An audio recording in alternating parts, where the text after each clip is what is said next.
To speak of the soul is to speak of the deepest and most sacred truth hidden within every human being. It is not a concept one can trap in definitions, nor a doctrine to be memorized. The soul is the silent witness behind every breath, the eternal traveler clothed in the changing garments of birth and death. According to the teachings of Paramahansa Yogananda, the soul is the individualized reflection of the infinite spirit.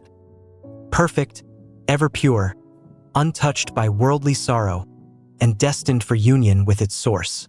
To understand the soul is to understand the very purpose of human existence. In this video, we will speak the 14 different parts. So enjoy! Part 1. The soul, a spark of the infinite. Yogananda often described the soul as a wave on the ocean of spirit. Imagine the boundless ocean of consciousness, limitless, formless, eternal. From this infinite sea arises a tiny wave, distinct in appearance yet never separate from the ocean itself. That wave is the soul, the individualized expression of God. It carries the same essence, the same nature, and the same divine potential as the infinite, but temporarily appears as a separate form so it may experience growth, expansion, and the adventure of cosmic evolution. The soul is not born, nor does it ever die. It is beyond the changes of childhood, youth, maturity, and old age. It does not suffer from disease, emotions, or failures. These belong only to the body and ego, the layers that cover the soul. Just as clouds pass before the sun without touching its blazing surface, so do the sorrows and pleasures of earthly life pass before the soul without ever staining its eternal purity. Part 2. The soul is pure consciousness. Yogananda taught that consciousness is the fundamental reality behind matter, energy, and thought. The soul is that consciousness individualized, a point of awareness capable of witnessing the universe, learning from experiences, and expressing divine qualities such as love, wisdom, joy, peace, and willpower. At its core, the soul is Satchitananda, ever existing, ever conscious, ever new joy. In meditation, one discovers this truth through direct experience. When the restless waves of thoughts are stilled, the meditator feels a subtle presence.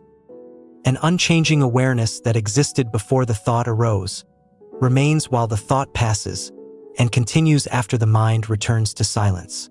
That presence is the soul. It is the knower of the body, the inner self that watches life unfold. Part 3.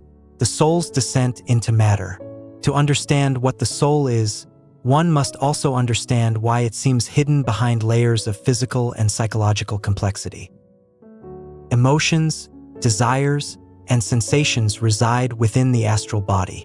Finally, the soul takes on the physical body, the densest and slowest vibrating layer. This is the temporary garment we call human life, the arena where lessons are learned, karma is worked out, and spiritual evolution advances. Throughout this journey, the soul remains unchanged in its essence, but its awareness becomes contracted and confined within these layers.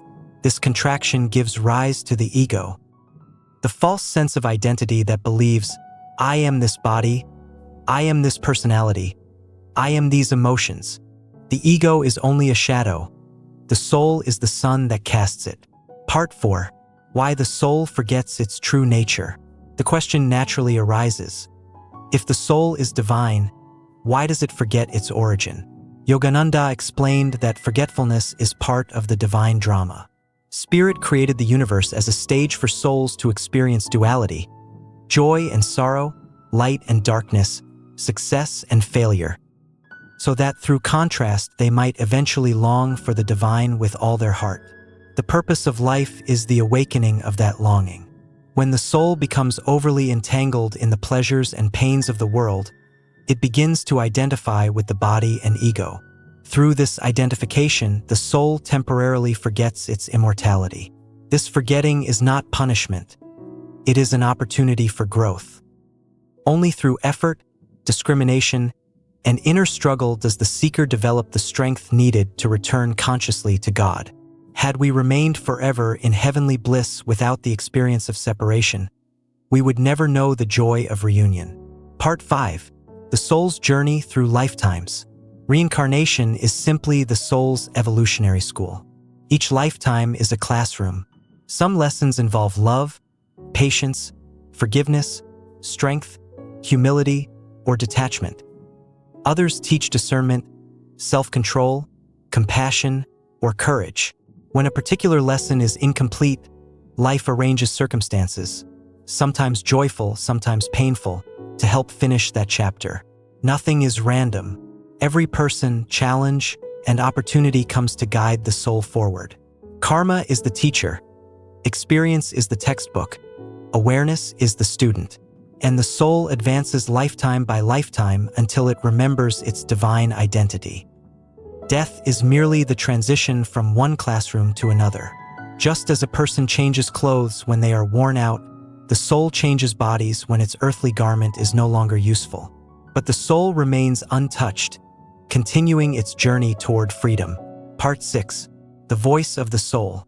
Yogananda said the soul speaks not in words but in intuitions, whispers of guidance that arise from deep inner stillness. Every longing for beauty, every yearning for love, every desire for truth, every moment of awe in nature. These come from the soul remembering its origin. The soul is drawn to whatever resembles the divine, just as a spark is naturally drawn back toward the flame. Part 7. The Soul as Divine Love. Love is the natural expression of the soul. This is not human love filled with fear or attachment, but divine love, unconditional, expansive, and liberating. When Yogananda spoke of love, he described it as the magnetic force that binds creation together, the fundamental essence behind all life. The soul loves not because it needs, but because it is love. True love is the soul recognizing itself in another. When the soul sees the soul in all beings, compassion becomes natural, forgiveness becomes easy, and judgment dissolves. This is the state of spiritual maturity. Human love becomes divine when purified of ego. When one loves without expectation, without control, without fear of loss, then love becomes a reflection of the soul's eternal nature. Such love can transform relationships, heal wounds, and awaken dormant spiritual qualities. Part 8. The Soul and Bliss. Yogananda often used the word bliss, not happiness, which depends on external conditions, but bliss, which is the inner joy of the soul. Bliss is the permanent nature of consciousness, but the restless mind prevents us from experiencing it. The soul's purpose. The soul comes into this world with a simple purpose: to expand consciousness until it rediscovers its unity with spirit. This purpose expresses itself through several universal urges: the urge to grow, the urge to love, the urge to create, the urge to seek truth, the urge to return home. Whenever you strive to improve yourself, whenever you feel empathy, whenever you create beauty, whenever you question reality, it is the soul guiding you toward its ultimate destiny. Life becomes meaningful when one aligns daily actions with this inner purpose. Work, relationships, challenges, and success then become tools for spiritual elevation. Part 10. Self-realization, the awakening of the soul. Yogananda's mission was to give humanity the science of self-realization, the methods by which one can directly perceive the soul and its unity with God. Meditation is the key. Not mere quiet sitting, but deep yogic techniques that still the mind and make the consciousness expansive and inwardly focused. When the breath slows, the life force, prana, withdraws from the senses and the mind becomes calm. In that interior silence, one begins to feel the presence of the soul. The awareness expands beyond the body, beyond thoughts, into a luminous stillness filled with joy. This state is called samadhi, the union of the soul with the infinite. In samadhi, the soul realizes, I am not this body, I am not this mind, I am the eternal light, I am one with the infinite spirit. This realization does not come through belief or imagination, but through direct experience. The yogi perceives consciousness as the foundation of all things. The boundaries between self and creation dissolve. The individual wave merges back into the ocean. Part 11. The soul's liberation. Liberation, moksha, is the natural destiny of every soul. It occurs when all karmic tendencies have been dissolved, when the ego has surrendered completely, and when the soul recognizes its oneness with God. This is not an escape from life, but the fulfillment of life. The soul then becomes a conscious instrument of divine love, wisdom, and joy. After liberation, the soul may remain in the heavenly realms or return to earth as a master to help other souls awaken. Yogananda himself returned out of compassion, as did all great saints through history. Live with awareness, witnessing your thoughts and emotions without identifying with them. 4. Serve others, seeing the soul in everyone you meet. 5. Seek truth, questioning illusions and embracing spiritual wisdom.